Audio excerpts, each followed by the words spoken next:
Hey, here we go. Hello there, Cheekster. Did you have a nice Christmas? Can you hear me okay?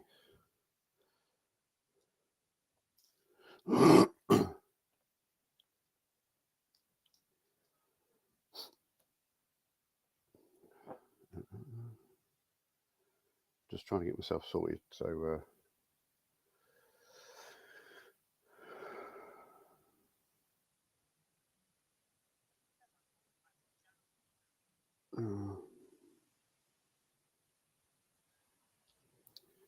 oh, good. Glad you can hear me fine. I'm sorry to hear your Christmas was only okay. Did you get many gifts? Did you get the titles you wanted?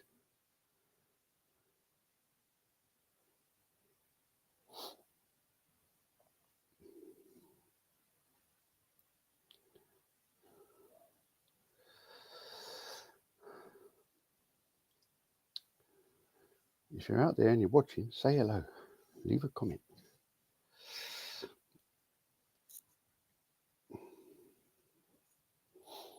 Ask me a question. All that kind of stuff.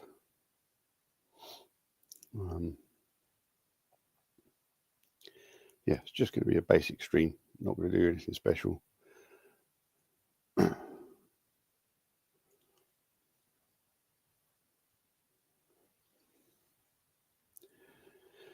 So Cheeks to watch 4 movies in Leicester Square. Okay.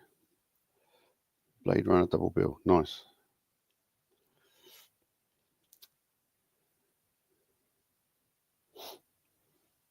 Did the 2 movies work back to back? I don't mind the second one. It's okay. I'm not the biggest fan of the first one, to be honest. But hello, Jose. How are you doing, my friend? Good to see you. Yes, it's afternoon here, Jose. So good morning to you. Merry Christmas and all that. I hope you are well.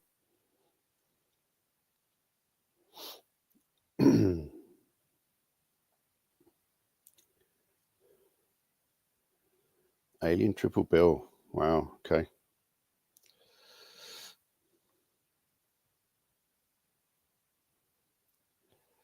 So Cheeks has been going to the cinema a lot. I suppose someone's got to keep the cinemas open, eh?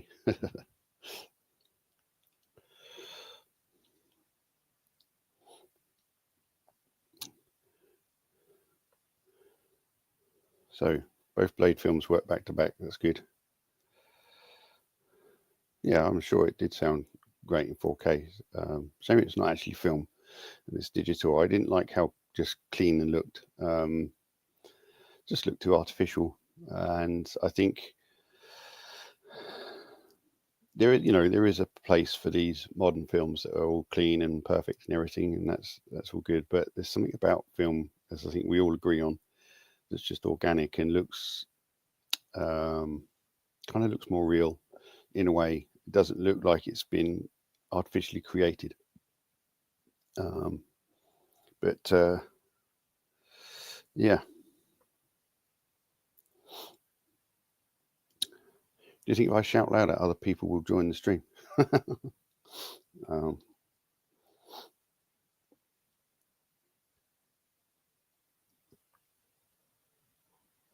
dear. I must remember to drink. So Alien Theatrical, Alien Romulus, Aliens Director's Cut. Well, that's definitely better than the original theatrical cut. The 97 movies at the cinema in 2024 for me. Wow, that's incredible. Well done. Shame I couldn't go to get 100. Most of those have been IMAX. Wow. Yeah, they wouldn't have all been IMAX, though, would they? They've just been on the IMAX. Is that right? But 4DX, see all these different gimmicks, cinema gimmicks. It's getting a bit silly. So yeah, they need to. I don't know. Without going and comparing the films in different ways, I don't know or see why we need all these extra fancy things.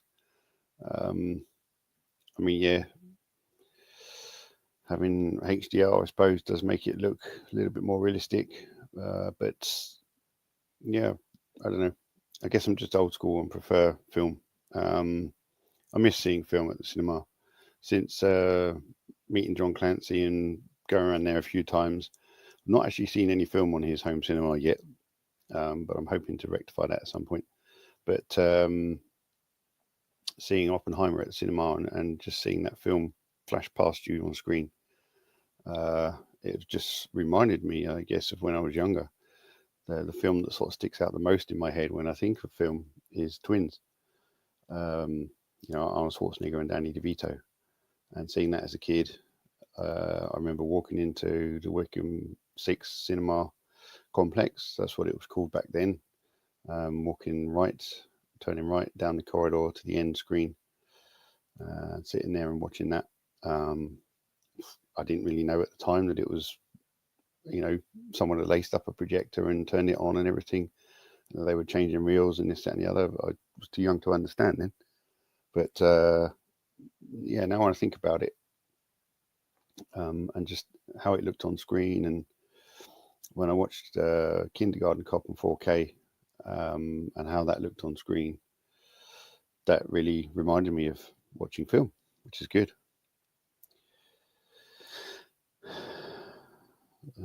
Okay, so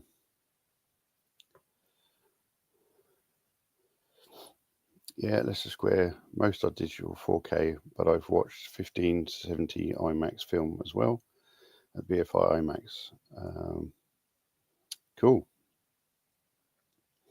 Yes, I see Christopher Nolan's trying to progress the IMAX experience even more, hopefully with using quieter cameras. The idea being able to use the cameras whilst recording on-set dialogue, which is okay, I guess, because you get the true performance from the actor there and then at the moment, rather than them having to try and recreate their performance in a vocal booth later down the line. Now, did you?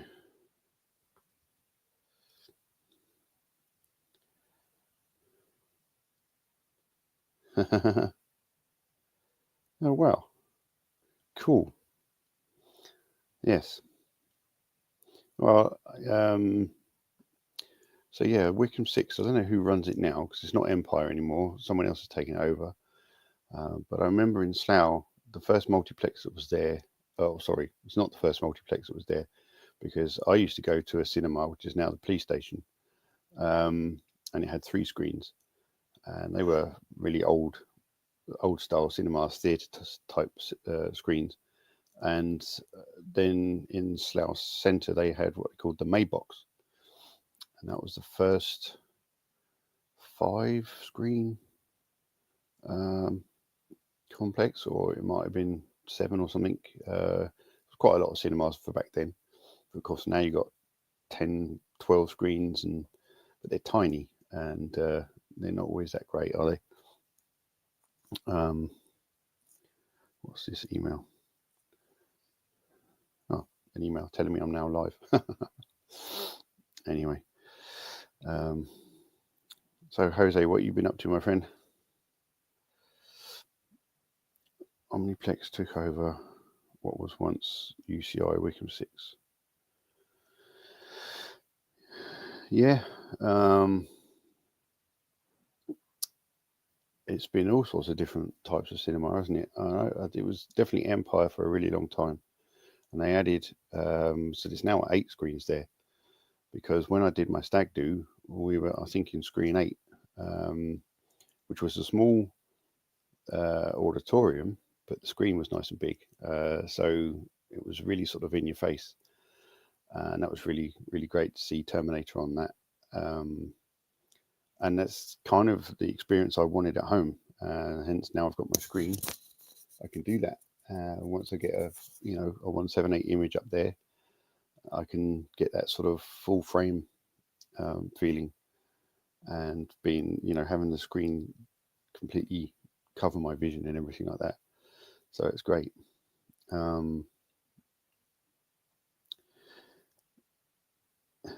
Yes, that was Virgin for a long time.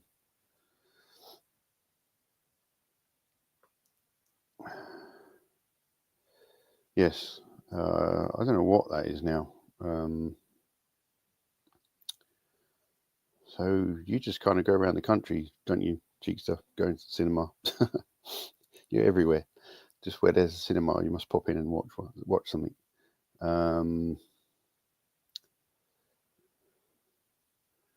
Yeah, because it was Virgin for a long time, because there used to be a Virgin Megastore underneath, which is now some kind of noodle bar. That whole sort of complex of shops is, I mean, there's a lot of empty shops in Slough. It's becoming quite an up and coming place, actually. They're really sort of refurbishing it and trying to make it, I guess, more welcoming to visitors. You've got the hotel there now that I think is Thunderbirds themed, or at least has some of the rooms as Thunderbird themes, because obviously Slough is the home of Thunderbirds, and that sort of thing. So it's also where the invention of the not Pelican Crossing, Zebra Crossing was invented in Slough. And of course, it's the home of the chocolate bar Mars. Although Mars are an American company, the Mars bar was invented in the UK. And my dad used to work there, so that was kind of cool.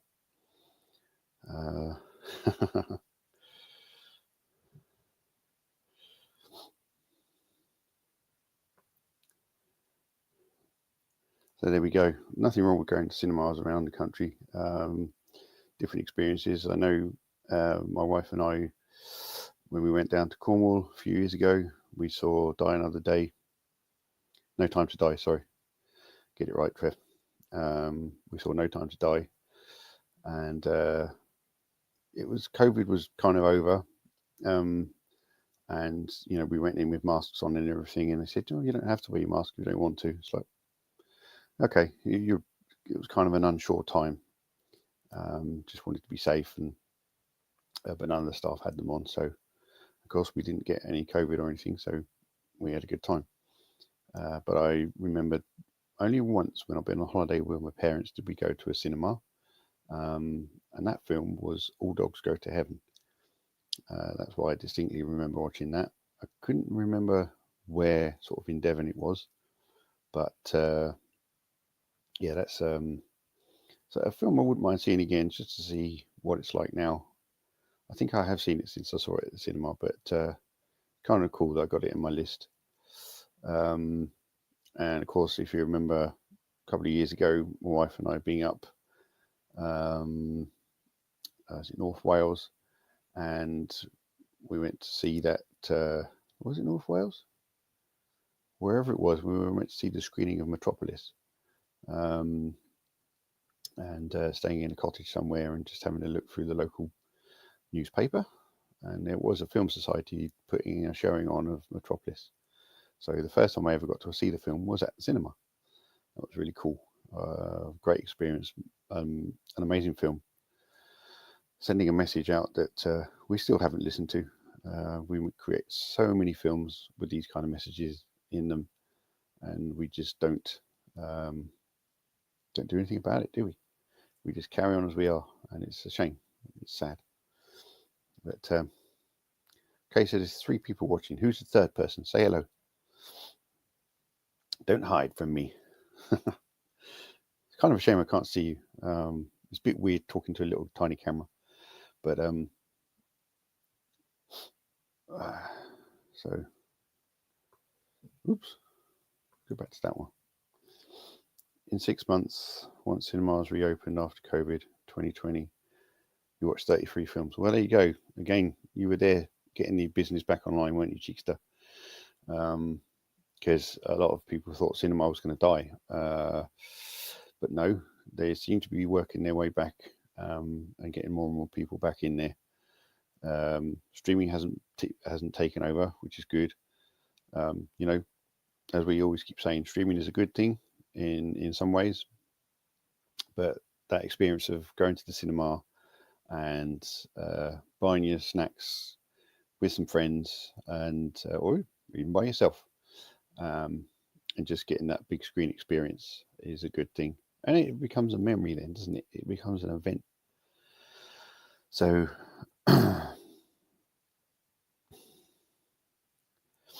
yeah.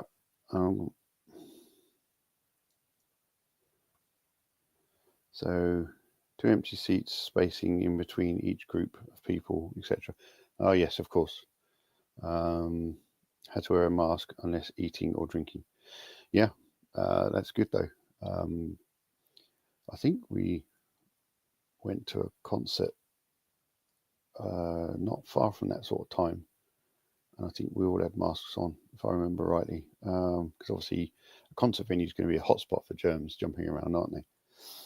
I can't remember.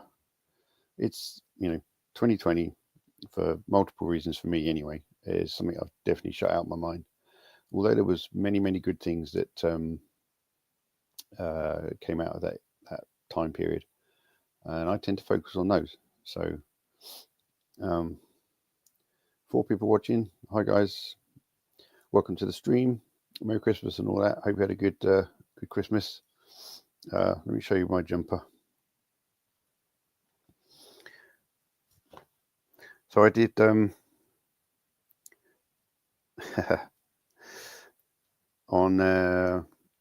what was it, Thursday the 20th, we did I think the nation did like Christmas jumper day, didn't they? And I wasn't going to buy a jumper that I was only ever going to wear once. So I thought, well, I won't necessarily wear this all year round, but I thought I'd get this. And it's a Christmas themed movie and it just happened to be a horror film. So why not, and yeah, thought I'd wear it today, kind of keep up the Christmas thing going on. Got a little tree up in the corner, got a few decorations around the flat, and we built some Lego winter sets. So yeah, just gonna have a drink.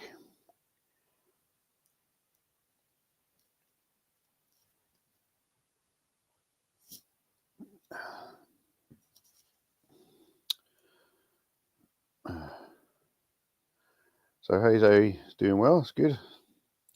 Nice holiday and picked up some good titles to keep me busy.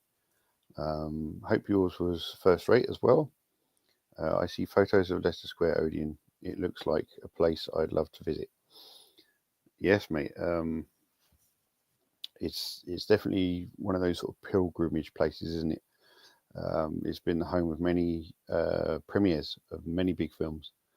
I remember once when I was working at Sony and I decided, because I had an hour's lunch break, decided to go into London or into the sort of public areas kind of thing, because Sony was on Rathbone Place, which was just off of a tower block called Centrepoint, which is opposite where a music venue called the Astoria used to be.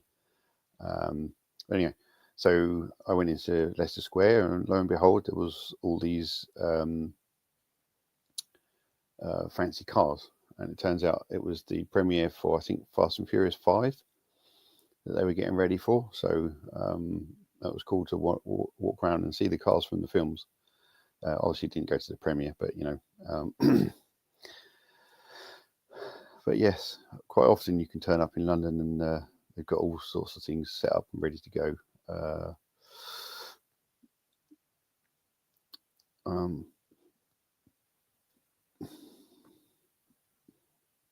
Hello, Sean.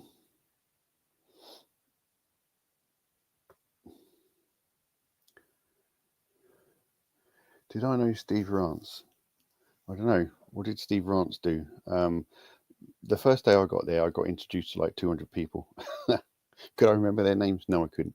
I can remember my a fair few of the team that I worked with, and Leon Keys was my boss.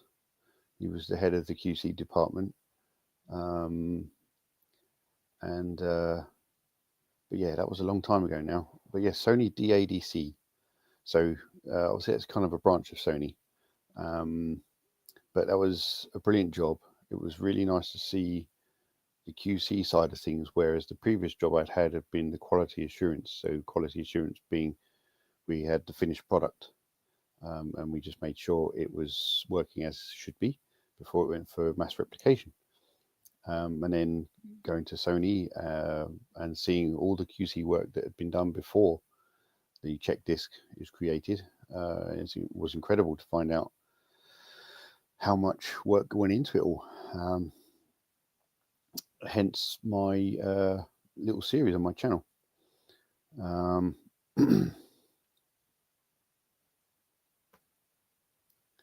So what period were you working there? Steve was in theatrical, print manager. Okay, so no, I don't think we worked for the same company. But so Sony DADC, I was only there for a year, so it was 2013 to 2014, because I got let go in the February, and I turned around to my boss and his boss and said, "Oh, that's a nice wedding present, isn't it?" It wasn't their fault; they didn't want to let me go, but HR decided that they didn't want me anymore. And even though all the bosses there of the various departments that I'd worked in had said, "No, we need to keep this guy," I lost that job. But hey, never mind. These things happen for a reason. But look, it gave me lots of inside knowledge, and that's what I like sharing with you guys when I can.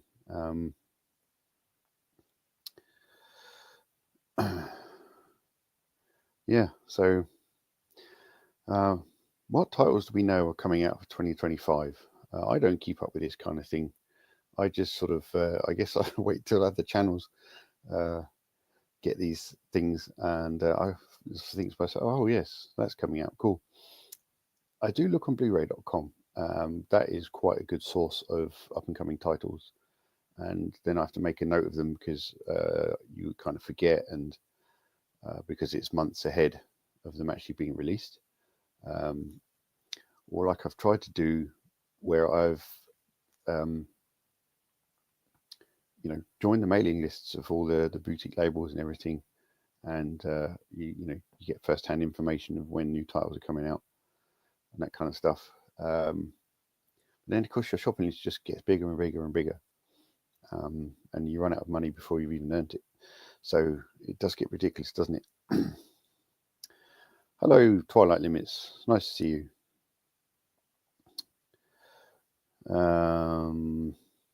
That's right, Cheekster. Yes. Kill Bill 1 and 2, Jackie Brown. Jackie Brown was a great film. I've only seen bits of Kill Bill 1 and 2, and I never actually got to work on them properly when I was at Testronic.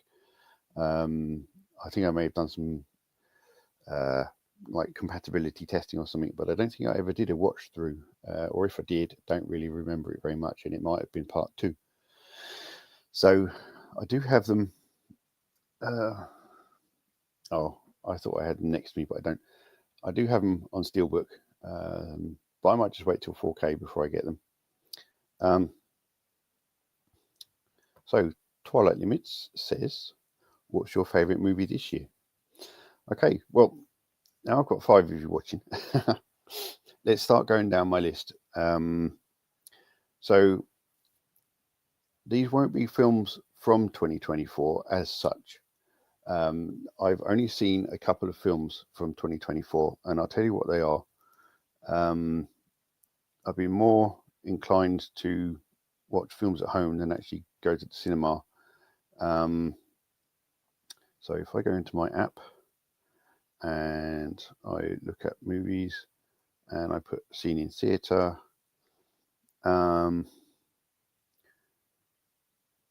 so I watched 3 films from 2024 in the cinema, and they were One Life, starring Anthony Hopkins, true story about Nicholas Winter or Winton, how he saved people during World War II, and it was an incredible film, really good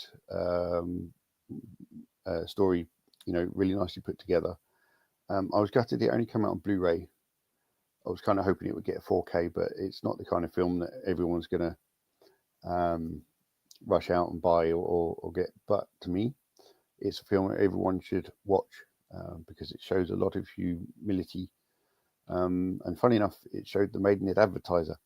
And, you know, we used to read the Maidenhead Advertiser because I don't live far from Maidenhead. And it was kind of weird that this whole thing, or where he lived, took place around Maidenhead somewhere. So it's very funny seeing Maidenhead 1980, whatever it was, come up on the screen. But come on, phone, wake up. Then yes, so the first time my wife and I sat and watched Ghostbusters Afterlife, it was just before Frozen Empire came out, and I said to her, you know what, tomorrow we'll go and see Frozen Empire. So we did that following day. I think we watched the Afterlife on the Saturday, and then on the Sunday we went to cinema and watched Frozen Empire, and we enjoyed it immensely. I kind of like the way they've gone with the Ghostbusters, and sort of passing the baton on to some younger people could allow more films. And yes, you know, and then the third film I saw was Alien Romulus, which I really, really enjoyed. So, but I must have, no, sorry, just seen Matrix in the list, but that was, I think I hadn't added it, and it's just put it in recently added kind of thing. But then, of course, yes, I saw Terrifier 1 and 2 back to back in the cinema, because I never saw them in the cinema first time round. But then if I go to my list, you can't see that, can you? No, too bright. But anyway, so a couple of questions before I start going through my list of the 4Ks that I watched during 2024. So, well, so Twilight Limits, I'll get you a question in a minute. And Sean Elstob says, I've heard of issues with the new Arrow 4K release of Demolition Man, that it's worse in places than the BD. Rubbish, utter rubbish. No, there's nothing wrong with the 4K from Arrow. If anyone says that, they're talking out their backside. I'm sorry, the 4K experience I had with Demolition Man was a wonderful experience. And seeing it on my projector, it just looked like I was sat in the cinema watching a film. So no, the colors are going to be completely different to Blu-ray. There's going to be way more detail because although it still will be compressed, you know, a 2K image doesn't have anywhere near as much information available as a 4K image. So no, ignore that. And I don't know, go to that channel or whatever and tell them they're rubbish. No, it doesn't. And you know, I kind of get people that do like frame by frame comparisons and all this, that, and the other of the two formats, but they're picking up on the wrong things. Most of what they're seeing are compression artifacts, so you can't tell what the original image source material was like in the first place. But no, you know, I'm 2.5 meters away from a 106-inch screen, and I didn't see any problems with Demolition Man whatsoever. Okay, you know, I haven't then put on the Blu-ray because I never had the Blu-ray, so I don't have anything to compare it to. But no, I guarantee it looks fine all the way through. If I'd seen sequences and I thought, well, that doesn't look very good, then most of the time I'm going to put it down to the way the camera was set up, the lens used, the fact that the focus puller didn't quite pull focus properly.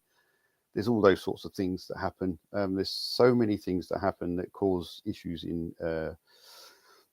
excuse me, in film images and everything like that. So no. Yeah, let me just put that up on screen. So I should have had that up on screen while I said all that, shouldn't I? But yeah, so there you go. There's the thoughts.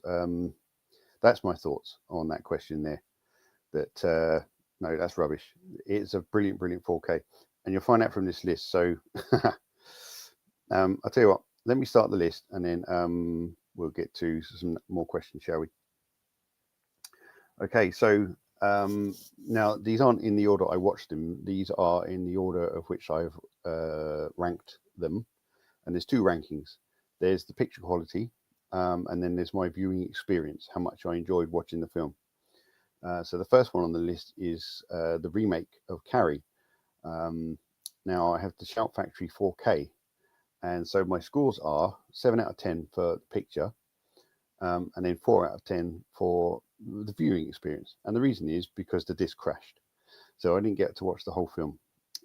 Thankfully, I've got it on Blu-ray, and a few days later, I found that. I put that on, and I actually thought the Blu-ray picture was far, far better than the 4K, and that's the first time I've kind of come across that. Because it was a 2K upscale anyway. So seeing the colors in their original form, rather than the colors from 4K, which were quite washed out. So I don't have Dolby Vision. Maybe they weren't quite so washed out with Dolby Vision. But so yeah, not the best 4K. So don't bother. Just stick with your Blu-ray. Then there's Night of the Blood Monster, which I actually have here.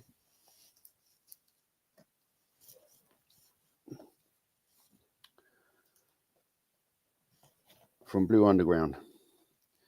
Yeah, it's not a very good film. It's yeah, pretty naff film, to be honest, I have to say. So for picture, I gave it 7 out of 10. Quite a nice 4K image, you know, but that's about it. And then I gave it a 5 out of 10 for viewing experience. So I didn't really enjoy that one very much at all. I did make it to the end though. I don't think I've ever turned a film off, because sometimes there's a redeeming factor at the end of these films. So yes. Then next I picked up was Witchfinder General, and 7 out of 10 picture, and then again 5 out of 10 for my enjoyment of it. So not the best Vincent Price movie. Now I know there's a band called Cathedral that done an album called Witchfinder General, so I'm guessing it's based a lot of that. So I prefer that music side of it compared to that film. But I think it wound me up. The whole story and just what he was about and that kind of thing, and the way he went about things, it just wound me up. So not a good experience. Then I got the 88 release of Dracula,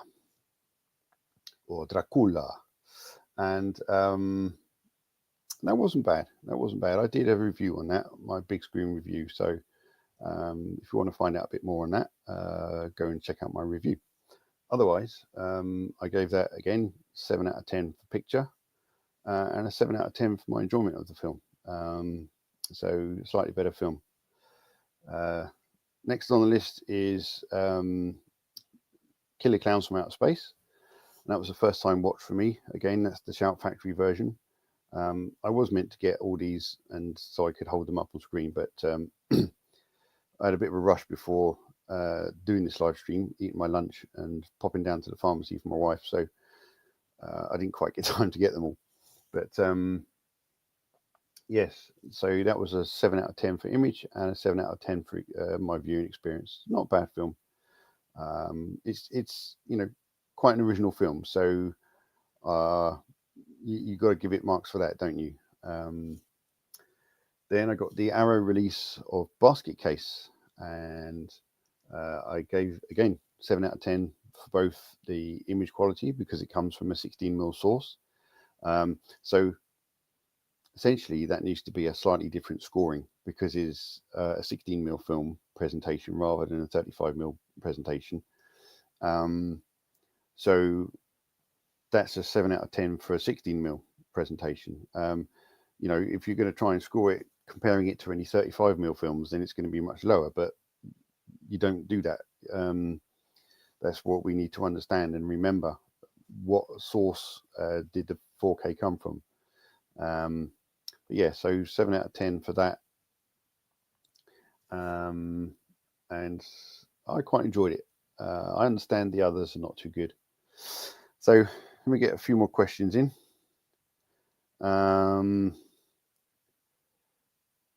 So, well, not questions, but comments. So Cheekster was lucky enough to watch Kill Bill at the Old Empire 1 in Leicester Square. So what app am I using for movie watching tracking? So it is the Blu-ray.com app. I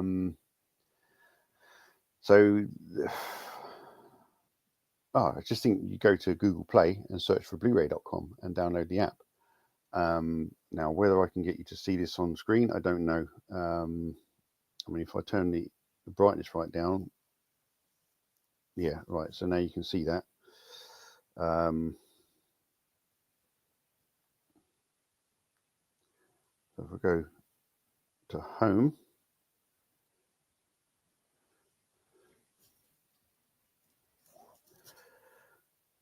so that's what the home screen looks like. As you can see, there's all my films. Then you got Blu-rays here, 4Ks, 3D, DVD, and then at the bottom got games. Okay, so if I click on, I had to do that, didn't it?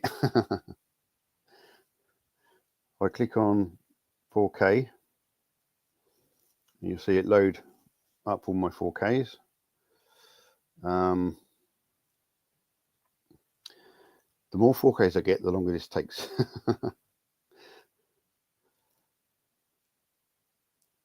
So there you go.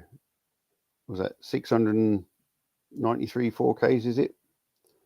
And then of course you got your pie chart of what percentage. People are looking at that. And so if I click on all and I display them like that, but I can display them like this, and you can see my collection. So then when I go to here and I select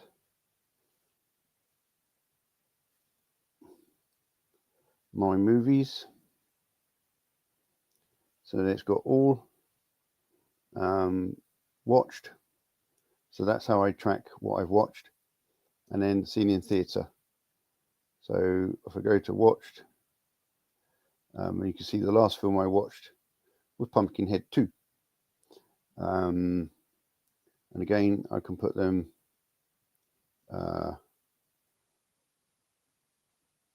in that format. So on Thursday, when I had my mate Neil round, we watched Planes, Trains and Automobiles in 4K. And now, yes, I can see why people didn't like the 4K. So that's the app I use. Right. Then what else we got? So Jose says, most have really found cinema going, memories go way back. Yes. Seeing Star Wars in 70mm. Wow. In 1977, Temple of Doom. Oh, you lucky man. In the same format. Yes, of course. Wow, I can imagine. That sound. Jurassic Park and DTS also. Wow. Yeah. I've actually been thinking about doing a video on the different audio codecs. People keep wanting everything to be in Dolby Atmos. And it's like all those people that say that, you're ruining movie experience, the home movie experience. And I'll plant that little seed, and hopefully I can put a little video together as to why that is. But it's not just my opinion, really. It's just kind of fact. But Jose says, I have to admit, I missed the quiet sound of projectors running in the booth. Yes. Now, something I found about and sort of accidentally, this does make sound, but once the film's running, you can't hear it. Let's get rid of that top. It blends into the background, and I could get like a tape sound of a 35mm running through a machine. Next time I'm at John's, I get him to put his thing on and record that, couldn't I? If I really wanted that experience. But now there's been times when we burn candles in here, and then so when I then watch a film, I don't want the candles flickering away, so I blow them out. Now they're in glass jars, but invariably you end up with smoke in the room, because as it's been burning, the room's filled up with a bit of smoke, not so thick that you can't see anything. But then you put the projector on, and suddenly you get this beam of image past you, like you used to get in the cinema back in the day. And probably from people smoking, you don't really get it now, because it's all air conditioned and no one's smoking. But yes, so if you've got a projector and you want that experience, just burn a candle for a good hour or so before you watch the film, and then blow it out when you start, and away you go. And you see all the dust flying around next to you and everything, and it's really cool. So Cheekster watched Ghostbusters Frozen Empire in 4K at home earlier this week. Didn't like it as much as the previous installments. Did watch Ghostbusters 40th anniversary at the cinema for the first time.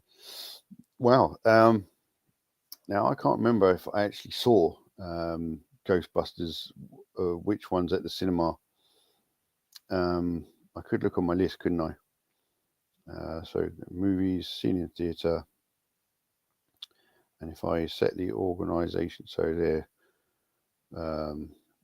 release year, oldest,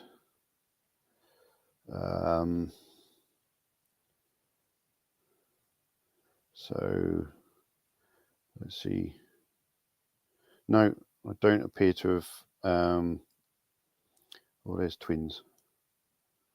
No, I don't appear to have seen any Ghostbusters at the cinema. But no, I think I only remember watching them on VHS actually, or TV when they used to come all the time, and that sort of thing. Oh, Spider-Man 1408. Nice to see you. Welcome to the stream. So Double Bill Movies. Warner Brothers released Batman, the animated series, on Blu-ray, but it has lots of issues. But the quality fixed, but they quickly fixed them, or quietly fixed them, for the streaming versions, but not the physical media version. Yeah. I mean, unless they're glaring issues. Obviously, I don't know what the issues are you're talking about, whether it's pixelation, picture breaking up, whether it's sound dropouts, big things like that. So when I was in the industry, I would pick up on everything, and I'd mark down everything, but invariably a lot of it would get let go, and the reason being was it was supposed to be things that distracted you and reduced your enjoyment of what you're watching. So some of it happens so quickly that most people don't notice it. Now people are getting a bit more clued up on these things. They, are noticing more, and the fact that we can go frame by frame and do whatever we want to, people do notice things. But for the most part, unless you get a big flash of macro blocking or pixelation, like in some of the Studio Canal 4Ks, which is another video I want to do, explaining how I think Studio Canal do the worst 4Ks ever. And then, it's not something that's really going to distract you. So if you could tell me some of the issues that people have been reporting, or that you've seen or noticed or heard, then let me know, and I can tell you why they might have let them go. And yes, they're not necessarily going to do a disc replacement, but if they've then put it on streaming, and actually, no, let me go into that. So the master, although it's the same master that has created both the disc and the streaming is a whole separate QC process to the Blu-ray or the DVD or 4K. So while I was at Sony DADC, I did do some work which was for iTunes, Apple iTunes. And so that was literally just sat at a small screen, obviously on a computer because there was no player involved. And I just streamed the video codec, the Apple Video, and did QC that way. So there was none of it on big screens or not even projectors. So it's not that they've fixed it for the streaming. It's just that somehow when they've encoded the master for the streaming, it's come out fine. And it hasn't had the same issues. So you're watching two completely different packages. It's not like they're just uploading the Blu-ray and streaming that. It is literally encoded for streaming, a completely different compression algorithm. It's a lot more compressed, so the quality is always going to be less than watching it on physical media. So yes, it's a shame that the Blu-rays don't work so well. There is another thing that might be causing these issues. If people are watching on 4K TVs, somewhere along the process, something has to be upscaled. So if you're watching a Blu-ray in a Blu-ray player on a 4K TV, your TV is going to upscale the image. That can introduce problems. Now, when I watch on my projector, I have to go, well, one, I have a PS3 for watching Blu-rays, and then my 4K player for watching 4Ks. So that's two different formats for starters. And then also, obviously, I'll watch DVDs in the PS3. So last night, I actually watched the DVD and I turned upscaling off. And then I also have to go into my amp, my AV receiver, and tell that not to upscale. So that when I put in a DVD, when my projector in the corner of the screen, so, well, it's kind of the bottom corner, but I get a dialog box in the corner of the screen, and it comes up with the resolution of the image being shown. So last night when I watched the DVD, it came up as 576p progressive, even though it's actually interlaced, but so if you were to watch the Batman Blu-ray on a Blu-ray player on a 2K TV, some of those issues might disappear if they're video issues. So this is also where channels reporting issues are getting them. They are seeing issues, but it's with the upscale. It's not with the disc itself. So yeah, it's kind of why I need to grow the channel and get these messages out there so more people can understand this. It's not quite as simple as the authors messing up the encode or anything like that. It's a lot more complex. But so yeah, like I said, if you've got any of the issues at hand, let me know, and I can sort of have a think in my head and see why they might be occurring. Right, let me go back to my list after I've had a drink. Talk amongst yourselves for a second.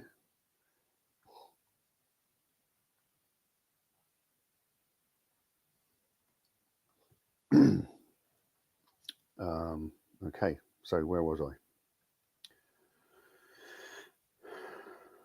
Right, so after basket case, I then got I think it was the MVD release of Nailgun Massacre on 4K. Now 88 did that on the Slasher collection, and I quite like it. I think it's quite a cool film. But as soon as I found out there was a 4K being announced, I pounced on that. So Yes, it looks a bit better than the Blu-ray, but it's a low budget, low quality film in the first place, so it's not going to look spectacular. But I was just glad to have it on 4K because it means hopefully I'm watching it as close to its theatrical release as possible. So my scores for that were 7 out of 10 for the image, and again 7 out of 10 for my experience. Then I got the 88 release of Anthropophagus the Beast. And again, that's a 16mm print. So that's a scan from a 16mm film, and 7 out of 10 for that, image-wise, and 7 out of 10 for viewing experience. And that would have been a 39 episode, my series with Bumpers Movies. Then, of course, we get to the infamous True Lies 4K. Now, the image for that, I kind of gave 7 out of 10, but it is not as it should be. It seemed to be the guinea pig film for James Cameron's use of AI to get his films looking digital, perfect and digital, and it clearly failed to do as well as perhaps Aliens did, and subsequently, Terminator. I thought Terminator looked really good. I wish it had been a scan, but anyway. So my viewing experience of True Lies was a 9 out of 10 because I love the film. I think it's brilliant. And having not seen it since, the DVD days, I had it on DVD. It was really nice to see on the big screen, and in 4K. Now, obviously, I'm going to stick with my Spanish Blu-ray because that has all the grain and everything, and it looks much better. Then I got 88's release of From Beyond, which I think was it Vinegar Syndrome or Severin who released that, and a lot of people wishing they'd waited for the 88 one. So I gave 8 out of 10 for the image on that one. For the most part, it looked really, really good. But there were some parts where the image was quite noisy, and it was just those few parts that let it down. But my viewing experience, it was a first time watch for me. That was 8 out of 10. Then we get to Jaws 2. So by this time, I'd got the box set of Jaws 2, 3, and 4 on 4K. And so I've given that 8 out of 10 for picture quality, but only an 8 out of 10 for viewing experience. I found it a bit slow, a bit kind of, why did we need to do a second part, kind of thing. But I did obviously enjoy it nonetheless. Now, you may have seen that I have the box set of the American remakes of The Ring. So I've got here The Ring 2, and I've given that 8 out of 10 for picture quality. It is a shame that it doesn't keep that sort of green hue that The Ring has, but as an image quality standalone, it's quite a nice image. Then I've got an 8 out of 10 viewing experience. So again, that one was a bit slow, bit more drawn out, not quite so good. So then you've got Arrow released The Woman on 4K, which also had the prequel film, or the first film, called The Offspring.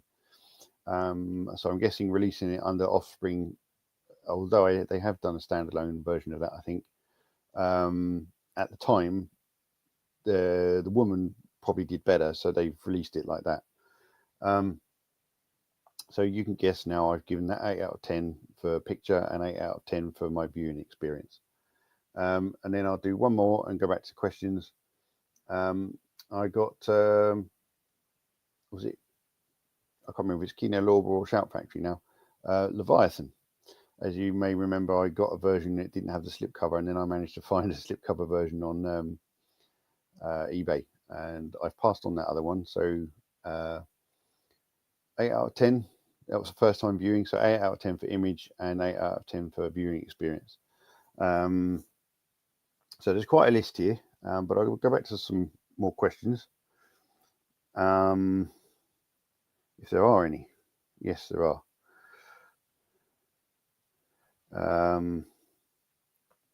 So,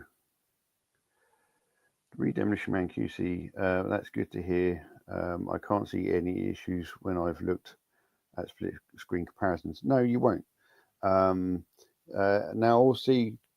obviously, I was going to say also, but it came out obviously, or people's TV settings are going to play a part in it. So this is why I try and get people to do some proper TV setting up, because some issues are exaggerated by having the wrong TV settings.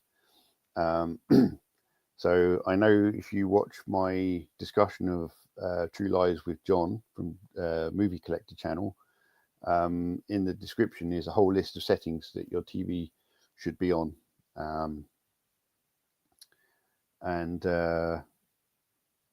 These are just sort of simple settings that can be made. You can do a proper calibration, which does cost a few £100 to do. But if you want to get your display set up as close to industry standard as possible, then an ISF calibration is the way to go. I haven't been able to do that on my setup yet, but one day I will. So Cheeksa says, I do have that app installed, but I've never added any reviews to it. I've been using Letterbox and tracked my movie watching that way. Yeah, I mean, I don't do reviews on Blu-ray.com. It's just purely for my my collection, because some of the shelves are double stacked, so I can't see all of my collection, or I can't keep kneeling on the floor, moving piles around, and that sort of thing. So sometimes it's just nice to sit with my phone and browse my collection that way and pick a film from there. So yeah, Blu-ray.com is a good way to do it. So I chose to see Gremlins at the cinema in 1984. Don't manage to see Ghostbusters that year. Fair enough. Well, you know, lucky you got to see that then. So 1984, I was 8 years old, and I guess I was going to cinema. Well, actually, my dad was taking us to see Disney films, but then also I got to see Superman 3, Superman 4, Star Trek Wrath of Khan, which scared me. So did Superman 3, actually. But it's probably why I like Superman 4 so much, because I have fond memories of it.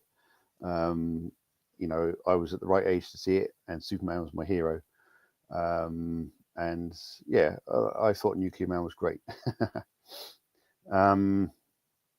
Jer is here. So Jer from Jer's Lounge, great channel. Get over to Jer's Lounge and subscribe to him, please. He is making 3D printed models of some very, very cool movie memorabilia. Jer says, hi Trevor, hope you had a lovely Christmas and all the best for the new year. You too, my friend. I'm glad to see your channel is growing slowly. You know, it should grow quicker. It needs to grow quicker. You've got a really good channel, and you're really settling into your videos. You look more and more comfortable. Might want to try and get them a bit shorter though. I know how hard that is, especially when you're showing your, you know, all the components and everything for what you're building. But obviously splitting them up into bits of videos is a good idea as well. What I thought you could do with when you've got the components and you're starting to clean up and put them together, is if you had a big long table that you could sort of pan the camera across and talk about them that way. That way you could get through them in a couple of minutes, and vastly reduce you know, you picking them up and showing them to camera kind of thing. I could have told you that in an email, but I thought I'd take this opportunity. So yeah, get over to Jer's Lounge and look at the amazing things that he's 3D printing. because he cleans them up and he paints them, and they look absolutely phenomenal. So Spider-Man, I recommend check out Dan Ford Idealistic Crusader review of them. Okay, I have heard of that channel before, so I can, yeah, I'll go on there and have a look. And then, is that the same comment? No. Right, yes, it is the same comment. Yeah, I got what you meant. So, all right, that's the end of the comments so far. So let's go back to my list, shall we? Right. So next we get another James Cameron film on 4K for the first time, and that was The Abyss. So sorry if I'm moving around a lot. It's my computer is on my laptop, or sorry, my laptop is on my lap, and occasionally I have to move my legs to get comfortable. So anyway, yes. So 8 out of 10 for image and 8 out of 10 for the theatrical version is what I watched. So I don't know what I think of the director's cut yet. So that might change. Then we've got Friday the 13th Part 2. You may have seen I did a review for that recently, and I did some picture comparisons from my Blu-ray box set, which is up there, and yeah, quite a marked difference between that American Blu-ray and the 4K. 4K looks far better, but it doesn't look as good as Friday the 13th Part 1. Just different film stock, different film, different camera people, crew, and everything. So, you know, it's not going to be exactly the same, is it? But I've given that 8 out of 10 for image and 8 out of 10 for viewing experience. Then my wife and I watched Wonka from Warner Brothers, and we really enjoyed that. We thought it was a great film. So that's a native 4K. So it's not going to be any higher resolution because it wasn't shot on film, I don't think. And so 8 out of 10 for that, and 8 out of 10 for viewing experience. So now we've got Martin Scorsese film. Now, it's a long film, and I was watching it thinking, this is not quite what I thought it was, but it's okay. And then Martin Scorsese comes on screen at the end and he reads a letter, and it moved me, I have to say. That was what I was saying about earlier, where I never turn a film off in case there's a redeeming factor. And him coming on screen and reading the letter was a redeeming factor, because it told me that it was based on a true story. And yeah, and it is Killers of the Flower Moon. Now I managed to get the Italian steelbook, and there are some issues with that. So they had to re-release it, not in a steelbook, with the issues corrected. So if you do get that film, do not. I think the reason it's only come from Italy is it's on iTunes, iPlayer. So as we know, iPlayer very rarely let anything be released on physical media, which is a damn shame, and that's why I don't like them. But somehow the Italians got to release Killers of the Flower Moon on 4K, and the steelbook version, I had to make some player settings, some changes to my player settings to get it to play properly. It's region B locked. Now my 4K player is obviously multi-region, but it was only reading a region B encode.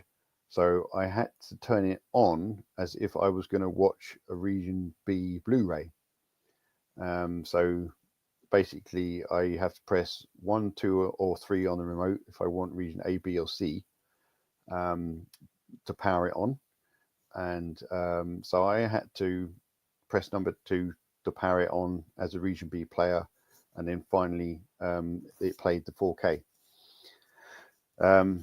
Some people may not have a problem with it, I don't know, but if you want that film on 4K, you need to get the re-released version, and I advise you go onto blu-ray.com and look into it more. I mean, get the steelbook, get the re-release version with the corrected disc, and then you can throw away the faulty disc and have your the correct disc in the steelbook, can't you?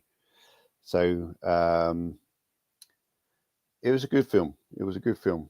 I didn't get to see it in the cinema, although I did want to see it in the cinema. I think we saw the trailer for it. Was it when Oppenheimer came out? Something like that. So then I got the Shout Factory gunfight at the OK Corral, or that might be Kino Lorber. And great film. So 8 out of 10 for image and 8 out of 10 for viewing experience. Then I got Arrow's edition of Waterworld. Now I got the Blu-ray box set, so I only bought the standard version 4K. I don't need to buy the box set again. Yeah,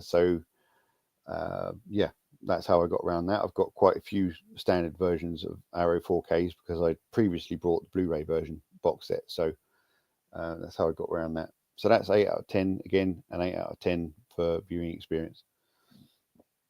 So Rings, the third Ring film from the Shout Factory 4K box set. Oh, excuse me. So 8 out of 10 for image. It does mostly recapture the green from the Ring, but I think it's a digitally shot film, so it doesn't have that sort of filmic look to it. But it was a 9 out of 10 viewing experience. Quite enjoyed it. I'm going to turn my light on because I don't want to look like Two-Face all the time. Going up in the world. No. Very scary.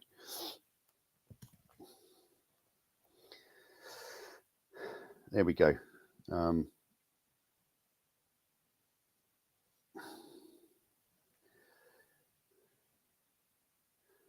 Right. And then we've got the Terminator 4K. And now, if you saw my review for that, you could see I was really excited about having just watched it. So I give that an 8 out of 10 for picture and a 9 out of 10 for viewing experience. Now, because the picture isn't a scan from the original negatives, it's the whole reason why it's not a 10 out of 10 viewing experience. So, to me, well, to all of us, I suppose, picture quality is quite paramount to our experience of viewing the film, as well as the film itself. Right, so I've got a few more questions.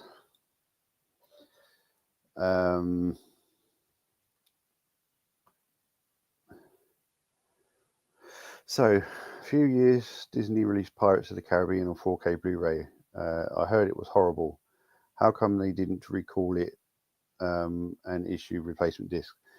Okay, when I finally got that Disney box set of the Pirates of the Caribbean films, I was able to see what the fuss was all about. And yes, Curse of the Black Pearl is horrendous. And this is basically Disney going, well, if they want a 4K, we'll do a 4K. And they've just got the master and they've pressed encode in 4K and that's it. I think there was some woman involved in the production of the disc. I'm not blaming women in general here, but basically it's overcompressed. The colors are perfect. The colors are lovely. Once I kind of learned to ignore the overcompression, it was quite a good filming experience.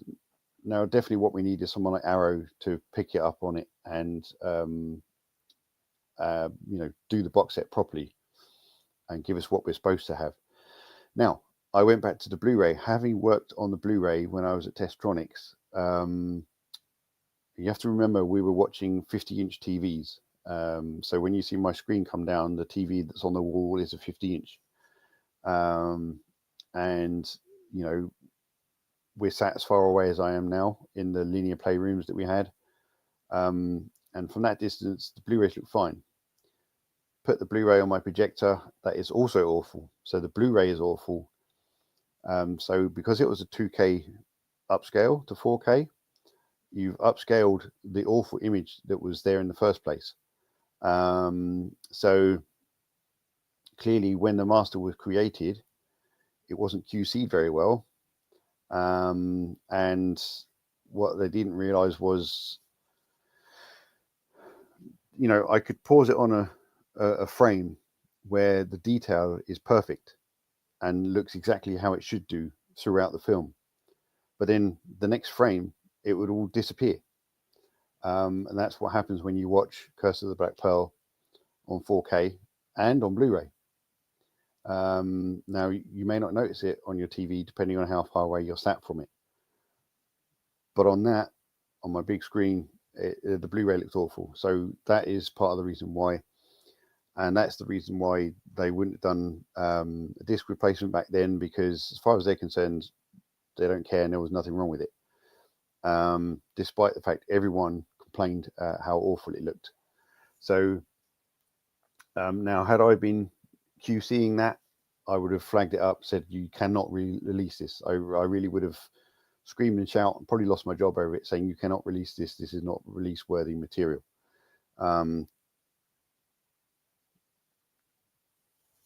So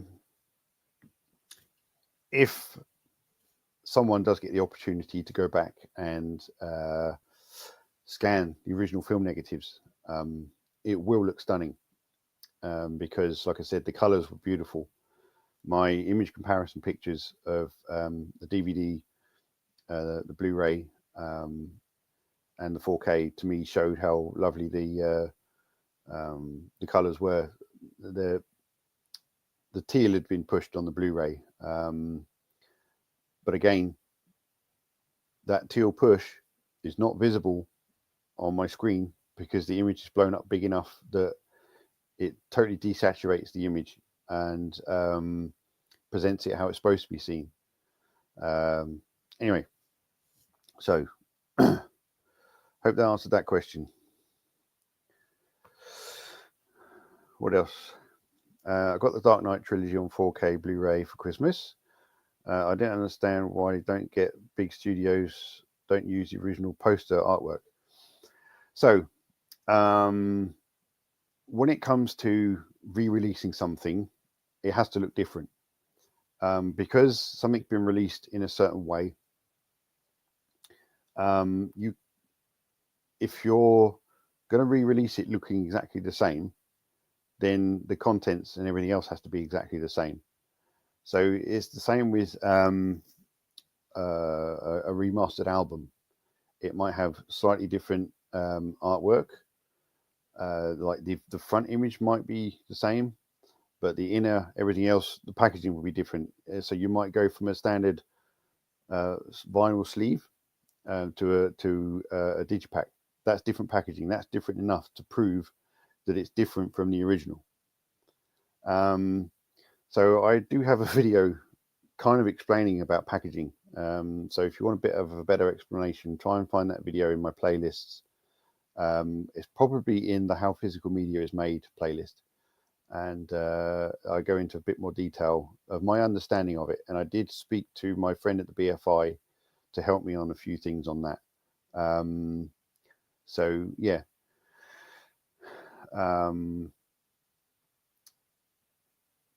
The Blu-rays, obviously, they have the original artwork, don't they? And I mean, the two box set, I've got both the Blu-ray Dark Knight Blu-ray box set and the 4K box set. I can't remember what they look like, but they're black.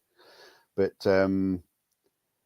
yes, so the boutique labels may not always be allowed to use the original artwork either. Or the reason you get the reversible art is because you get the commission artwork as the release that they're selling, but then you then have the option to put the original poster artwork, to flip it and have the original poster artwork if you so choose. But what they're selling is the product in the repackaged version. It's all down to licenses, licensing laws, and copyright, and all this, that, and the other. So I hope that makes sense. So come on, questions, people, questions. Ask me anything. I don't mind. Doesn't even have to be film related. Right. So after the Terminator, as you can tell, scores are going up here. So we finally got The Hitcher on 4K from Second Sight, didn't we? That lovely box set, which of course I did an unboxing for, and I did a review. And I had no pictures to compare it to because I'd never had it before. It was the first time I'd ever seen the film, first time I'd ever owned the film. Now for a picture, for that really filmic look, feel like you're sitting watching film and not a video, I gave it 9 out of 10. And then my experience of the film as an enjoyment, I gave it 8 out of 10. Yes, it's a really, really good film, but it wasn't mind-blowing. Excuse me. Then I've got here The Italian Job. Now, I think a lot of people said that had been DNR to hell. No, I'm sorry, they're wrong. Yes, there may be some, there's always DNR applied because they have to control the grain. Otherwise, the algorithm doesn't know what to pick up on to compress. So they have to apply that to control it, and that reduces some of it. But there were shots, and I think I tried to pick them up in my comparison pictures, which showed immense detail, and they didn't look like waxy detail either. Again, I'm looking at a big screen. I'm not that far from it. So, the images are kind of in my face. And yeah, so The Italian Job, 8 out of 10 for picture, and a 9 out of 10 for viewing experience. Great film. Then I got the Shout Factory 4K of K19, Widowmaker, film I hadn't seen before. My mate Neil and I sat and watched it one Thursday night around here, and I think we both quite enjoyed it. So picture-wise, I would say that was a 9 out of 10. Really good, sort of like I was watching film kind of experience. And for viewing experience, I gave it 8 out of 10. And then we've got so the first film in that Shout Factory box set, The Ring. So for picture, that got a 9 out of 10 from me, and 9 out of 10 viewing experience. So great film, obviously off the back of the original Japanese version, which I also watched recently. Now the Japanese version is not as good, but when you think about it as it being the original, and it's the first time the concept, the idea had been used, then if the remake hadn't been around, then the Japanese version would get a much higher score. But the fact I preferred the American remake is why, to me, the Japanese version would get a lower score. Come on, phone. So then I got the Severin release of Nightmares in a Damaged Brain. Now I got the US version before the UK version, so I have the extra disc in mine. So I believe that's 4 discs I've got. Now, I think it's a great film. I got the 88 slasher version as well, and yeah, so that's a 9 out of 9 picture quality for me, and a 9 out of 9 for viewing experience, because it's a really, really cool horror film. It's far better the first time you watch it if you don't get the twist, but even knowing the twist, it was still a good watch. Come on, phone, keeps going to sleep. And then I was talking about The Offspring earlier. You got the second film, The Woman. So that was a 9 out of 9 for picture quality. So that's a nice looking 4K, and a 9 out of 9 viewing experience. What a different take on sort of cannibal. The Offspring's more of a cannibal film, than the woman, but I think he's a solicitor or something, and he's just a bit nuts, isn't he? So yeah, let me know if you've seen any of these films and if you agree with my scores. Come on, phone. Now I also got, I think it's Kino Lorber's I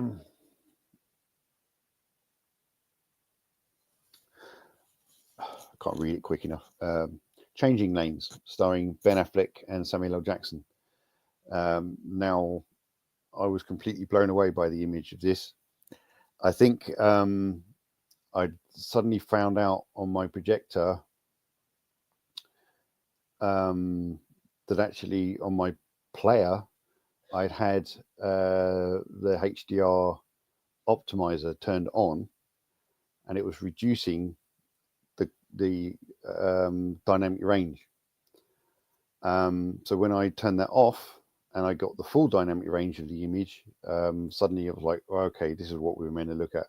And I did flip between the two, and it was a big difference as to how much depth there was in the image with the full HDR active. So I'm glad I turned that option off. And as long as on your projector you've got the HDR set to minimum, I don't know why it has an option to turn it up. It's stupid. Set it to minimum. You don't need it any higher than minimum. That is the standard setting for it. And I very rarely get any blooming where, like, if there's an explosion, I see fire. I don't see like a white blowout. That was one part in Demolition Man where I did get blowout. Now that could just be partly a restriction. It may be different on Dolby Vision. It could just be the HDR10. Well, it might not be in HDR10. A lot of Arrow titles are HDR10 compatible. It just means that you will get HDR. That's what it means. So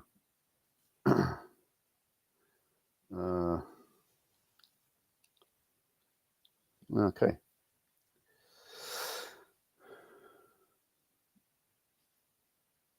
Right. A couple more questions. Spider-Man 1408 says, I'm a big fan of the classic Cartoon Network shows. How come they don't release them on Blu-ray? Cost, I suppose. I think a lot of them are getting released on Blu-ray. And if there's not enough demand for it, then they won't bother putting them on Blu-ray. It's as simple as that, really. If people bought them all on DVD and the sales were amazing and they were still buying them, then they might see a point of being able to put them on Blu-ray. But yeah, just kind of cost and the amount of work involved. So that's that.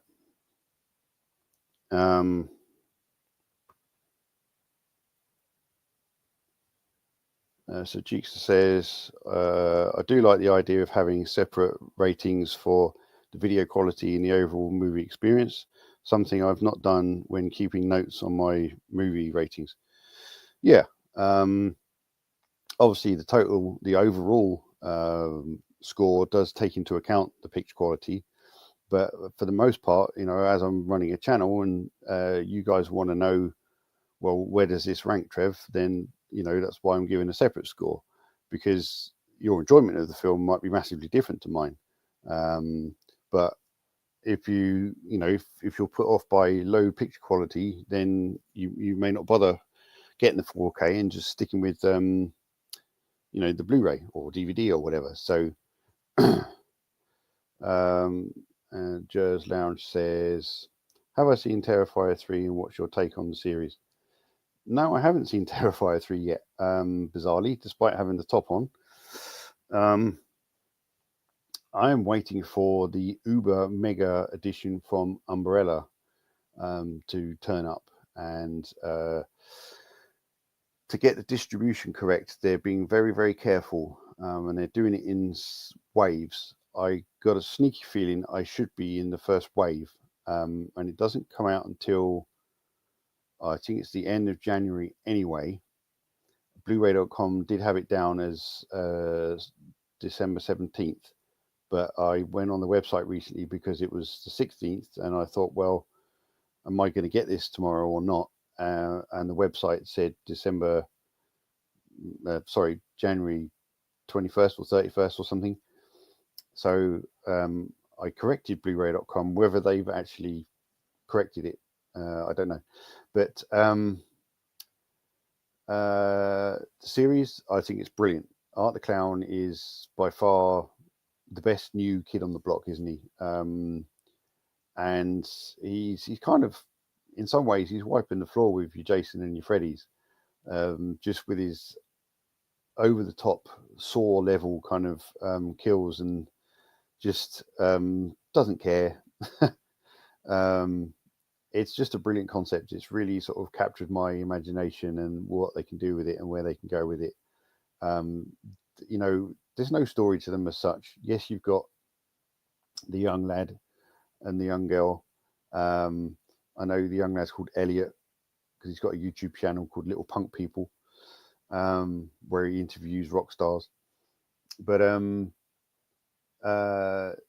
know, they're there just to give people something to sort of focus on, where actually all the films are about are just mindless killings.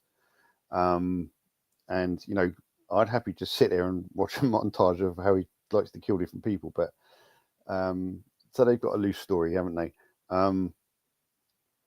But no, I like it. I can see it going a long way, and also the fact that it doesn't have studio backing is brilliant. It's not Hollywood backed. It's all self-contained, released by themselves, distributed. I guess they got a distribution company, but you know, that kind of thing. So where's the cursor gone? Johnny Bravo on Blu-ray would be nice. Yeah, I mean, there's so many things that I would like to see make the jump to Blu-ray. And, you know, sadly, they may not ever get the jump to Blu-ray. I mean, I've got some World War II series, like Manhunt, Wish Me Luck, and Danger UXB, which were released by Network. Had they still been going, I think at one point I said they need to try and get Danger UXB on 4K because it was filmed on 35mm. So it would look absolutely spectacular, whereas the others are filmed on video. You know, that was the era of TV that was filmed on video. But things like Porridge and I don't think Porridge has got Blu-ray. Only Fools and Horses might have a Blu-ray box set. But you know, Open All Hours and those kind of things. It's a shame. And yeah, there's a lot of great American cartoons and things, Rugrats and all that sort of stuff. Top Cat, I think that's got Blu-ray. There's Flintstones coming out on Blu-ray. Some of Tom and Jerry, but is that been altered or is it the originals? Who knows? You kind of need to have your old VHSs or first DVD pressings before they've gone and corrected all those and ruined them. But what does Cheeks say? I watched an advanced screening of Terrifier 3 at the cinema. I still prefer the original on the sequels. Cool. Wow. Yeah, I mean, the teaser trailer for Terrifier 3 just ticked every single box for me. I thought to myself as I was watching it, is he going to go there? And yes, he did. I was like, wow, that's brilliant. So thumbs up for me. Yeah, I mean, I was hoping to get that Uber box set with all 3 films on 4K, plus All Hallows Eve on Blu-ray, which I do have on Blu-ray. But so I could watch it in time for Christmas. But I'm going to have to watch it in January now, and I'm not going to wait till next Christmas before I watch Terrifier 3. So I'll have to make an exception. And then we've got Spider-Man says, I have the Harry Potter collection on 4K, but they upscaled them to 4K. Wouldn't be so much easier of them to do a proper 4K remaster? No, because the scanning of the 4K, the scanning of the films is where the cost is. So no, it's actually easier for them just to upscale the masters. Now, actually, I would imagine a lot of the masters were 4K anyway. So when I was at Sony, we got some 4K masters in, but only did DVD and Blu-ray from them because it was before 4K, the home format actually existed. So there were plenty of 4K masters around. You'd have to go on IMDb and look at each film, scroll all the way down to where it says technical specs, click in there and see what the digital intermediate is. Because yeah, obviously a lot of them were shot on film. And maybe not all shot on film, but a lot of them were shot on film. Now we've got the Harry Potter on 4K, I think, or we might just have it on Blu-ray. But no, it would have been easier just to upscale the existing masters. So, you know, maybe an anniversary box set down the line, they might do 4K scans. So, you know, you have to sort of hope and pray that that happens. So I've just hit 90 minutes on this stream. I'm going to end this list, which I'm near the end at, and then we'll perhaps wrap it up. Get a few more questions in if you want quickly. So after changing lanes, I watched, no, not I watched, but on the list is Once Upon a Time in the West. Now, you know, that had a lot of controversy over it being heavily DNR'd, but no, it hasn't been heavily DNR'd. The grain is lost during the compression, and the fact that they compressed it onto a 66 gig disk rather than a 100 gig disk. Now, I do understand that the Italian SKU of Once Upon a Time in the West has been put on a 100 gig disk, and that some of the grain is more visible. So, you know, be up to you guys if you want to get the Italian version and compare it and see what I mean. I might get it one day, but I'm happy with my Paramount Pictures box set. So ultimately, I want all these films on the best quality possible, but can't keep buying, you know, different versions just to get that. So then we got, so that was 9 out of 9, 9 out of 9, 9 out of 10 for picture. See, that's how good it is. And 9 out of 10 for viewing experience. So then we got Trick or Treat. We got that from Arrow. I got the Arrow web store version with the original artwork. Never seen the film before, but I loved it. I thought it was brilliant. So that also got 9 out of 9 for both image and viewing experience. Then we've got A Nightmare on Elm Street. That 4K came out recently, didn't it? That was 9 out of 10 for both picture and viewing experience. Then we got Friday the 13th, the original, and that is a 9 out of 10 for image quality and a 9 out of 10 for viewing experience. Now, I have one title in this list which is 10 out of 10 for both, and it's not a film. So, yes, that'll keep you guessing, won't it? Right. Then we've got Contagion. Now, that's a digitally shot film. So that's a native 4K again. So that's, or is it? Am I wrong? I think it's shot digitally. But anyway, that's a beautiful looking 4K. And I've given that a 9 out of 10 for image and for viewing experience.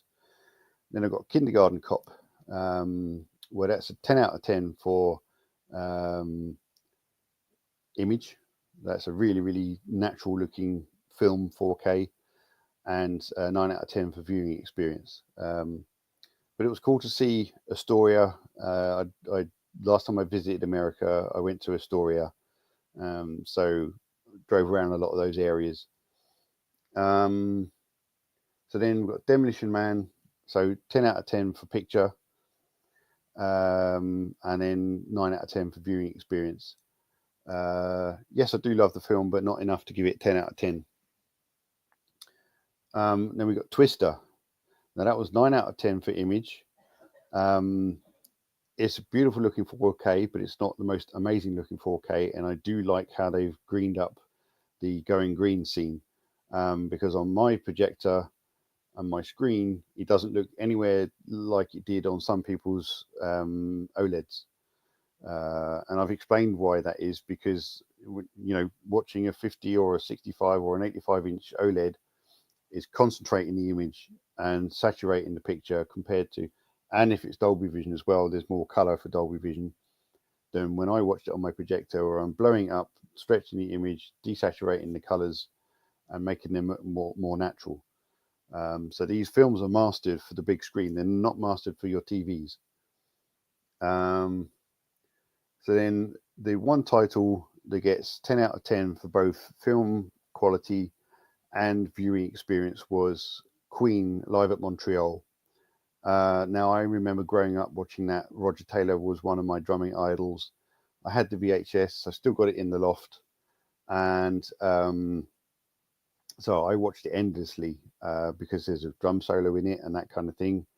And I had it on Blu-ray. I remember watching it on Blu-ray. I think we did the disc at Testronic, and that was during the HD DVD Blu-ray war. Now, initially it came out on HD DVD, so we were disappointed because we knew that Blu-ray was going to win, and we were like, oh, no, it's not going to come out on Blu-ray. But of course, later down the line, they realized the error of their ways, and they put it out on Blu-ray. And I haven't actually done, I've got some pictures comparing the Blu-ray and the 4K, but it's got the Live Aid concert. We haven't watched that yet, so I want to watch the Live Aid concert and get images from both the Blu-ray and the 4K of that, because I've taken images of the widescreen version where they've cropped the top and bottom of the picture, but I've also taken images from the original 4:3 aspect ratio from the 35mm where you see everything. And so, yeah, that was 10 out of 10 right across the board. It is a brilliant, brilliant 4K, and I urge you to go and get it. And don't listen to anyone who says it looks terrible, because they're talking utter rubbish. Hey, Scott, the movie critics are here. Good to see you, my friend. Happy Christmas and all that. So he says, hello, Trev, mate. Hope you're doing well. Have a fantastic stream, my friends. Also, what is my favorite album from Iron Maiden? Cool. What a brilliant question. My favorite album from Iron Maiden is Seventh Son of a Seventh Son. The first thing I ever saw of Iron Maiden, the first thing I ever heard of Iron Maiden, the first time I even knew Iron Maiden existed, was when I picked up the VHS of the Made in England concert from the Birmingham NEC in 1988. And I opened up the what do they call it? The clamshell thing, the VHS case, and it was a clear one. And inside there's photos of the band on stage. And I saw Nico's drum kit, and I just went, "Oh my god!" And I totally fell in love with the drum kit. I watched the concert. I took it home, and I totally fell in love with him. I totally fell in love with Iron Maiden.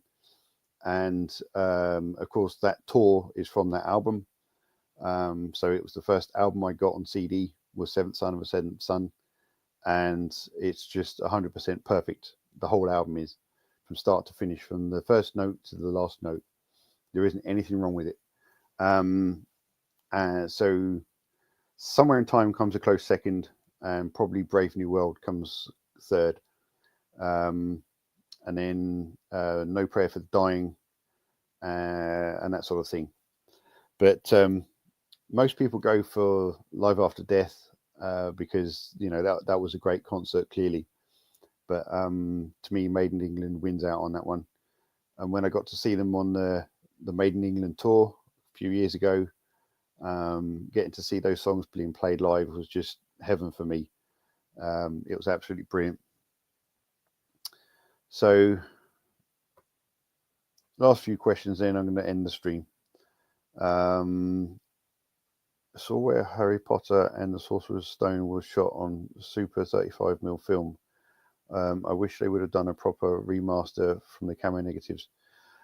Yeah, I mean, hopefully they will do one day. What we need to remember is the industry will put things out, and they'll sort of do a half-hearted job, because later down the line, they're thinking like years ahead. They're looking at anniversaries further down the line, and they're thinking, when it gets to that, we've then got the option to go back and rescan all the negatives and do a proper job on it. That sort of thing. I'm not 100% saying that that's going to be the case, but that's the way the industry works. It's the same with music. You know, all the Iron Maiden albums, had Scott just asked me, were remastered in 96 kilohertz, as opposed to the CD is 44.1 hertz. A DVD is 48, but Blu-ray audio is 96. So why would you then remaster something at 96 only to put it out on CD again and reduce the quality again? So to me, they should put them on Blu-ray and let us listen to them, you know, fully uncompressed, so to speak, at the highest resolution. But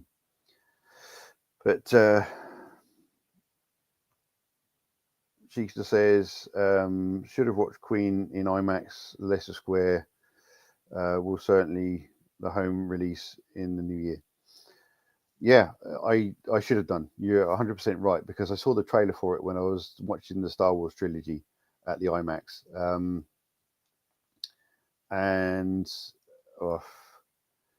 Yeah, I'm kind of gutted that I didn't. But the fact that they have it means that at some point along the line, they're bound to show it again, aren't they? So I will try and make it up there to see that. But so you've seen how good it actually looks on IMAX, and it would have been the original 4:3 aspect ratio. And yeah, so I've seen it on my screen here. Just absolutely phenomenal.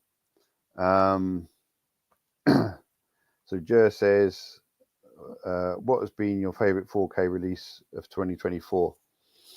So despite having just gone through my list and given 10 out of 10 for Queen, for both picture and viewing experience, I would have to say my 4K of the year would be Terminator. I really do. The sound mix, although yes, it's been remixed and had lots of things done to it to create the Dolby Atmos. This is the one time, or one of the few times, that having a Dolby Atmos mix, even though I don't have the ceiling speakers yet, has worked. Because the opening scene with the bin truck getting ready to lift the bin up over the top, and the way it clunks and bangs into it, I had it at such a volume that it sounded like I was there, standing next to it. Now, I've had that experience with previous releases of it, the DVD, the Blu-ray, if you've got a fairly good system. So it's always been a good sounding film. So yes, I am disappointed that it's not a 4K scan of the original negatives. But, you know, we know what James Cameron's going to do, and we know what he's not going to do. So we just have to settle with the fact that we've got this upscale, and this upscale is far superior to the 2012 or 2011 remaster, and I think far better than the 2006 Blu-ray. So it's by far the best we will ever see Terminator at home. So that's my answer for that. So cheers, Jers Lounge. Thanks for doing this live stream, Trev. Looking forward to meeting up at the BFI at the end of January. Yes, mate, I'm looking forward to meeting you as well in January. I definitely think we should find somewhere to go for a meal beforehand. It just happens to be that's my H day from work, so I'm off that day anyway.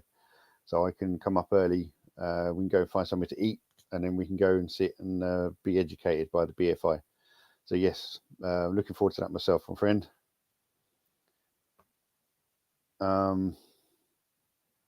That sounds stupid. Why not do it right from the first time? Yeah, I understand, mate. I do, but you got to remember cost, the sheer amount of cost. These studios, they don't just budget for that one release; they budget for their entire everything. So if they're a studio and they make films, they're budgeting for the films that they're making. They're budgeting for what they want to put out on Blu-ray, what they want to put out in 4K, and anything else they're doing. Whether it means getting new bonus items, that costs them money. And if any literature, we get a release and it doesn't have a booklet in, well, it's because they couldn't afford to get material for the booklet and subsequently print that booklet. So it's all cost.